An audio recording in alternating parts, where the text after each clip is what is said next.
मित्रांनो, लास्टच्या 2 इयर्सपासून तुम्ही बघत असाल तर खूप सरप्राइजेस आहेत आय-टी इंडस्ट्रीमध्ये आणि त्यामध्ये तर डायरेक्टली एक शॉकची गोष्ट होती की TCS सारख्या मोठ्या कंपनीने 20,000 एम्प्लॉईला काढून टाकण्याची न्यूज दिली होती। त्यानंतर एक पॉझिटिव्ह बातमी येते की इन्फोसिसचे CEO सलील पारिक जे आहे ते समोर येऊन सांगताय की आम्ही 20,000 फ्रेशर्स हायर करणार आहेत। तर ते कुठल्या बेसिसवरती हायर करणार आहेत, त्यांची काय न्यूज आहे।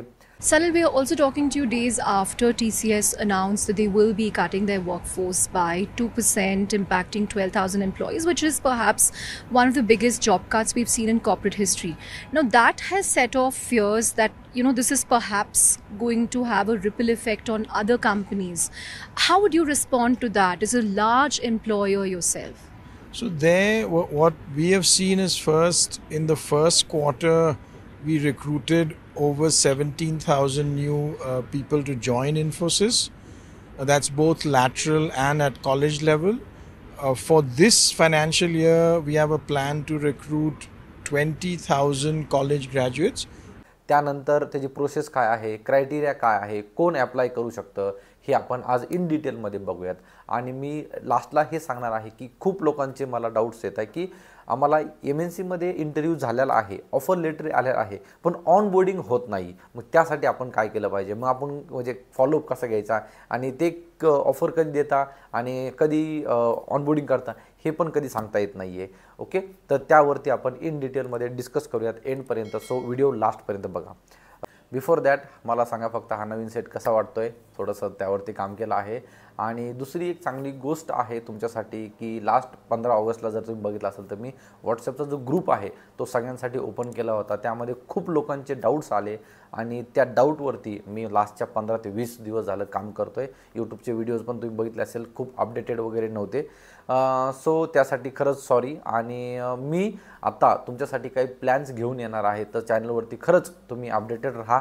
आता मी इथून पुढे छोटे छोटे अपडेट्स तुम्हाला देत राहील, शॉर्ट्स व्हिडिओमधून बघा किंवा इंस्टाग्राममधून बघा। जर ज्यांनी कोणी फॉलो करत नसेल इंस्टाग्रामला पण त्यांनी फॉलो पण करा। तुमच्यासाठी मी प्रोजेक्ट्स, इंटर्नशिपचा प्लॅन वगैरे खूप काही आणणार आहे, सो स्टे ट्यून। स्टार्ट करूयात आपण इन्फोसिसचा हायरिंग प्लॅन। इन्फोसिसने क्लिअर केलं की 2025 आणि 26च्या स्टार्टिंगमध्ये ते काय करतात, जवळपास 20,000 फ्रेशर्स हायर करतायत। त्यामध्ये खूप लोकांचा असा डाऊट असतो की ऑन कॅम्पसच असणार आहे, ऑफ कॅम्पस असणार आहे, इंटर्नच घेणार आहेत, फ्रेशर्सलाच घेणार आहेत, तर असं काही नाही आहे। त्यांचे ऑलमोस्ट 4 प्लॅन आहेत। इन्फोसिस इन स्टेप, सेकंड आहे हॅक विथ इन्फी, थर्ड आहे ऑन कॅम्पस आणि फोर्थ आहे ऑफ कॅम्पस। ज्यांना पण इंटर्नशिपमध्ये जे आता लास्ट इयरला आहेत किंवा थर्ड इयरला आहेत, ज्यांना इंटर्नशिपला अप्लाय करायचे त्यांनी इन्फोसिसला इंटर्नशिपला तुम्ही अप्लाय केलं पाहिजे। सगळ्यात इम्पॉर्टंट, इन्फोसिस हे लास्टच्या 5 वर्षापासून इंटर्नशिपमध्ये टॉप रँकिंग आहे। कारण ते इंटर्नशिप हर एक इयरला ते प्रोव्हाइड करताय। ओके, त्यानंतर बल्क हायरिंगमध्ये BTech फ्रेशर्स करणार आहेत आणि त्यात सगळ्यात इम्पॉर्टंट आहे त्यांचं सिस्टीम इंजिनियर रोल। आणि जर पॅकेजचं जर बोललं गेलं ना तर त्यांचं मिनिमम स्टार्टिंग पॅकेज आहे 3.5 to 9 LPA। सो पॅकेज पण चांगलं आहे, मिनिमम आणि मॅक्झिमम पण आहे। मिनिमम 3.5 आहे, म्हणजे काही लोकांचं काही कंपनीचं मॅक्झिमम असतं ते। स्पेशलिस्ट हायरिंगमध्ये त्यामध्ये ते डिजिटल स्पेशलिस्ट हायरिंग करतात, त्यामध्ये पॅकेज टॉप असणार आहे 9.5 आणि त्यामध्ये कोडिंग लेवल पण जास्त असणार आहे। सो तुम्हाला बघा, तुम्हाला कोडिंग आणि नॉन कोडिंग कुठले जॉब रोल तुम्हाला चालत आहे। इंटर्नशिप प्रोग्राम, ज्यामध्ये इंटर्नशिप फुल टाईम भेटणार आहे तुम्हाला आणि त्यानंतर जर तुम्ही इंटर्नशिपमध्ये परफॉर्म चांगलं केलं तुम्हाला ते एम्प्लॉई पण करणार आहे। सगळ्यात इम्पॉर्टंट आहे की इन्फोसिस ही कुठल्या बेसिसवरती हायर करायचं, समोर येऊन सांगितलं एवढे की एवढे एम्प्लॉईज हायर करणार आहे, तर ह्या 3 बेसिसवरती सांगितलं त्यांनी, डेटा, क्लाउड आणि AI।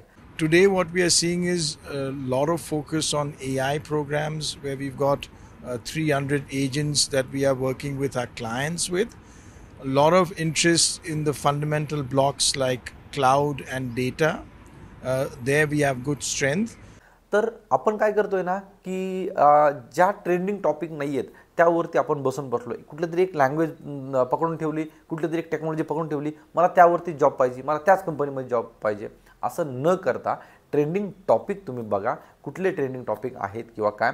सध्या AI, एक छोटंसं एक्झाम्पल सांगतो तुम्हाला असं वाटेल की काही लोक खूप बोलतात की सर ते AIमुळे आमचे जॉबवर काही परिणाम होईल का, सर AIमुळे असं काय होईल का. तर असं काही नाही आहे. सगळ्यात एक छोटं एक्झाम्पल घेतो.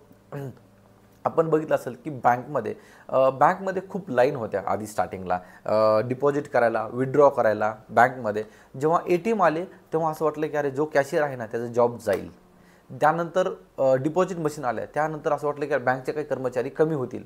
असं झालं का, ATM आले, आपण आता ऑनलाईन ट्रान्सफर करतोय डायरेक्टली, सगळं डिजिटल मार्केटिंग, डिजिटली आपण पेमेंट करतोय. ओके, ATMचा आपण यूज पण करत नाही आता. मग असं आहे का की बँकमधले एम्प्लॉईज कमी झाले किंवा त्यांना जॉब नाही भेटत किंवा बँक बंद पडल्या, असं काही नाही आहे. सो त्यांनी ते ॲडॅप्ट केलं. सेम तसंच आहे IT इंडस्ट्रीमध्ये पण. हे टेक्नॉलॉजी चेंज होत राहणार आहे, फक्त आपल्याला ॲडॅप्ट करायचे आहे.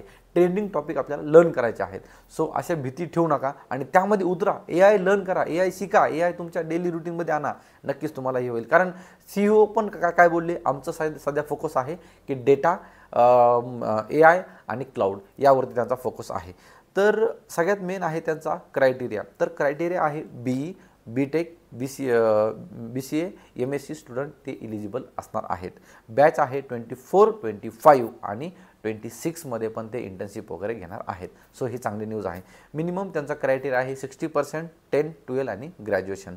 नो ॲक्टिव्ह बॅकलॉग, ही सगळ्यात इम्पॉर्टंट आहे. त्यांचा ॲक्टिव्ह बॅकलॉग नाही आहे. हायरिंग प्रोसेसबद्दल जर बोलायचं झालं तर त्यांचे 4 स्टेपमध्ये हायरिंग प्रोसेस होते.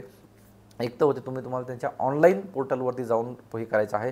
जसं मी तुम्हाला ऑलरेडी एक प्लॅन सांगितले की इन्फोसिस इनस्टेप जर तुम्हाला इंटर्नशिप करायची असेल तर. सेकंड आहे हॅक विथ इन्फी आणि on campus, off campus. On campus जर आत्ता कोणी बघत असाल, तुमच्या कॉलेजमध्ये डायरेक्टली विचारा की आपल्या कॅम्पसमध्ये इन्फोसिस येणार आहे का. नसेल तर तुम्ही ऑफ कॅम्पस अप्लाय करू शकता. ऑफ कॅम्पस अप्लाय कसं करायचं ते पण मी तुम्हाला दाखवतोच. तर त्यामध्ये प्रोसेस जी आहे ती तुम्हाला ऑनलाईन त्यांच्या करिअर पोर्टलवरती जायचं आहे. त्यानंतर ऑनलाईन टेस्ट आहे, ॲप्टिट्यूड आहे, त्यामध्ये लॉजिकल रिजनिंग आहे, वर्बल आहे, त्यामध्ये वर्बल ॲबिलिटी, त्यानंतर कोडिंग आहे. कोडिंग सगळ्यात इम्पॉर्टंट आहे. जर तुम्ही चांगल्या रोलचा आणि चांगल्या पॅकेजला बघत असाल तर तुम्हाला कोडिंग आलंच पाहिजे. टेक्निकल राऊंड आणि HR राऊंड. टेक्निकल राऊंडमध्ये प्रोग्रामिंग बेसिक असते, उब्स कन्सेप्ट आहे, DBMS आहे, डेटाबेस आहे, थोडंफार ते विचारतं. आणि सगळ्यात मेन म्हणजे फायनल इयरचा प्रोजेक्ट. तुम्ही जो पण प्रोजेक्ट केला आहे त्या प्रोजेक्ट तुम्हाला विचारणारच ते. तर माझा तर सगळ्यात एक टिप राहील की जे पण काही ॲप्टिट्यूड आणि कोडिंग राऊंडमध्येच खूप कमी लोक होता. आता तुम्ही म्हणाल की 20,000 लोक आहेत, तर मी ऑन अँड ॲव्हरेज सांगतो मिनिमम 10 ते 15 लोक, 15 लाख लोक ॲप्लाय करणार आहेत. मग त्यातून तुम्हाला युनिक कसं बघायचं ते तुम्ही डायरेक्टली ठरवू शकता.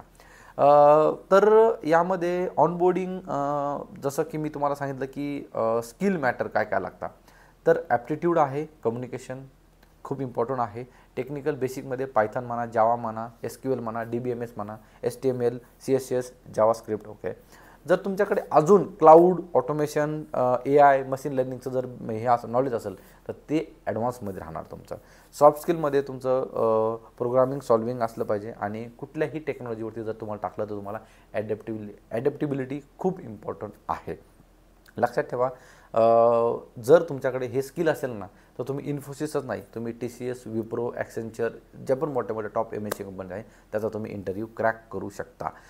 सगळ्यात मेन इम्पॉर्टंट माझं हे राहील की जर तुम्हाला कुठे अप्लाय करायचं आणि कसं करायचं, तर ही एक साईड आहे त्यांची. URL मी डिस्क्रिप्शनमध्ये देतोच. ओके, सो तुम्ही डायरेक्टली जर इथे आले तर तुम्हाला समजा हे बघा इथं करिअर पोर्टलमध्ये गेले तर तुम्हाला सगळे त्यांचे प्रोग्राम्स आहेत. जर तुम्ही समजा स्टुडंट्समध्ये गेले तर जो इंटर्नशिपचा प्रोग्राम आहे मी आत्ता जो डिस्कस केला इनस्टेप, तर त्यामध्ये ते रेग्युलरली हे बघा हे त्यांचं पास्ट 20 इयर्सपासून हे चालू आहे.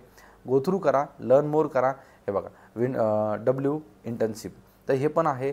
तर यामध्ये पण ते ऑलमोस्ट इंटर्नशिपचा प्रोग्राम म्हणा, इन्फोसिस समर इंटर्नशिप म्हणा, असे प्रोग्राम ते रन करत जातात. डायरेक्टली अप्लाय नाऊ करायचं आहे.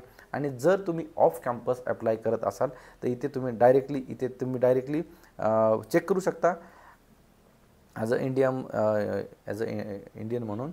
आणि इथे तुम्हाला जो पण तुमचा जॉब रोल आहे तर तुम्ही इथे कीवर्ड सर्च करू शकता, फाइंड करू शकता आणि तुम्हाला तुमचा जॉब रोल हे बघा इथे कन्सल्टंट किती जॉब्स आहेत हे तुम्ही जॉब कंटिन्यू अपडेट राहा. जेव्हा आपण काही टाईमपास करतो त्यापेक्षा ह्या अशा करिअर पोर्टलला जाऊन तुम्ही जॉब ओपनिंग्स वगैरे हे बघू शकता.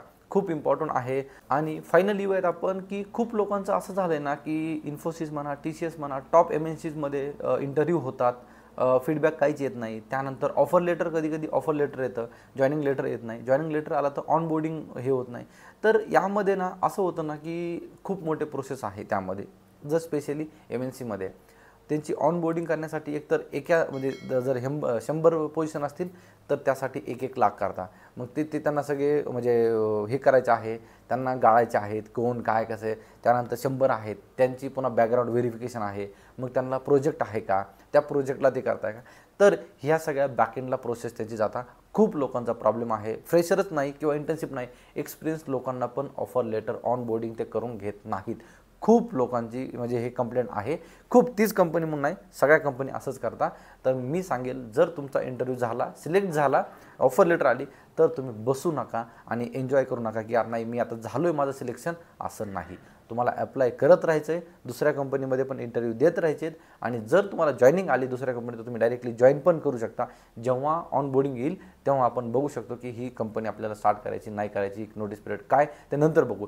पण बसू नका. 6 महिने 1 वर्ष पण लागते त्यांची ऑनबोर्डिंग होण्यासाठी. ओके, ही एक टिप लक्षात ठेवा. आणि हा व्हिडिओ आवडला असेल, तुमचे फ्रेंड्स कोण फ्रेशर असतील, इंटर्नशिप असतील, एक्सपिरियन्स असतील, त्यांना जर हा व्हिडिओ इन्फॉर्मेटिव्ह वाटत असेल तर नक्कीच तो व्हिडिओ शेअर करा आणि एक लाईक करा. खूप मोटिवेट होतं मला तुमच्या एका लाईकनी. जर काही डाऊट्स असतील, तुम्हाला काही क्वेश्चन्स असतील तर कमेंटमध्ये नक्कीच सांगा, मी त्याला तुम्हाला आन्सर करायचा प्रयत्न करतो. Thanks for watching. Till then, bye bye.